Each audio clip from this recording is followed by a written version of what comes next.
Welcome to BHC Today, Tuesday edition. Glad to be with you again and look forward to seeing you, if we haven't seen you yet, sometime in the near future, God willing.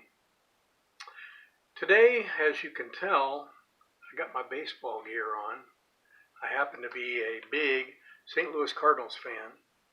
So one thing I'm really missing during this COVID-19 stay-at-home guidelines is baseball. I can't watch baseball. So maybe they said by the end of July they might start airing some of the games. But, every week they report about new coronavirus cases among ball players. And a couple of the big names are saying, well, I'm not sure I'm going to risk my career on going back and playing. So I don't know. We may or may not have baseball this summer. Nothing like it, though. I mean, we should be getting ready for the All-Star game. We should have been watching baseball on the weekends and the weekdays and getting real excited, but we're not. I want to share a personal story with you. Back when I was a young toddler, probably about 10 or 11 years old, we lived north of St. Louis a couple of hours, and my brother had been spending the summer down in Florida with our grandparents. So Mom and Dad came down to pick him up at the airport on his return, and I went down with them. We were sitting there in the St. Louis airport, and as we sat there walked past us the entire St. Louis Cardinals baseball team. Big names like Stan Musial, Lou Brock. There were all the modern day players there.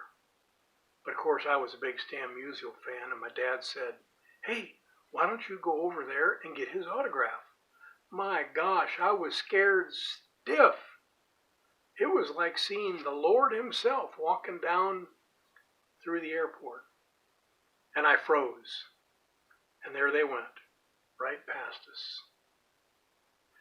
So when my brother arrived in the airport from Florida, my dad told him the story, and he couldn't believe it. My brother's a year older than I, and he couldn't believe that I didn't have the guts to go get Stan Musial's autograph. So in our family, we have a tradition. We swap presents at Christmas time. We have 6 kids, so that makes for a lot of presents. So what we did, my mom and dad decided to do was have us all draw names. This is later in our adult life. And every year we'd get one of the other siblings' names and we'd send them a gift. And of course, most of mine went by mail because in the Marines, we traveled all over the world, and I happened to be in England at the time. And my older brother drew my name. I didn't know this, but I got a package in the mail from him, and I thought, I bet he drew my name. Put a gift under the tree, and that Christmas I opened up that gift, and you'll never guess what it was. Right here in front of you. Stan Musial signed baseball. And my brother wrote a little note in there, and he says, you couldn't get this, so I got it for you. Now that's one of the most meaningful gifts I think I've ever gotten for Christmas. And it's especially meaningful now because my older brother's no longer with us. He died at age 55, and he's been gone ever since. And we miss him, and just like many of you miss so many of your family members. Both of my parents have passed away, and I pray they're with the Lord now. At this time of year, during this crisis, we hear of so many sufferings, so many that have lost their lives. And yet, we need to be encouraged about that. I'd like to share with you out of 1 Thessalonians chapter 4, verses 13 and 14. Pardon my glasses. Brothers and sisters, we want you to know about those Christians who have died, so you will not be sad, as others who have no hope. We believe that Jesus died and that he rose again.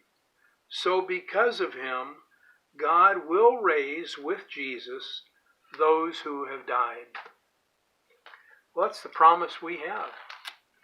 The promise we have that's probably not the last time I'm going to see my parents or I'm going to see my brother, and I pray that come my time that I will see them again with the Lord.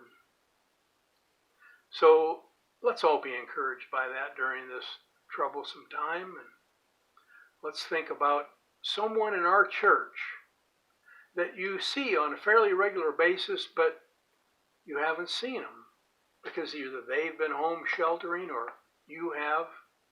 And I want you all to commit to just call one person or one couple. Call them tonight. Call them today. Let them know you're thinking about them and you're praying for them. Let's do this for each other. Have a great Tuesday, and I'll see you next week at BHC Today. God bless.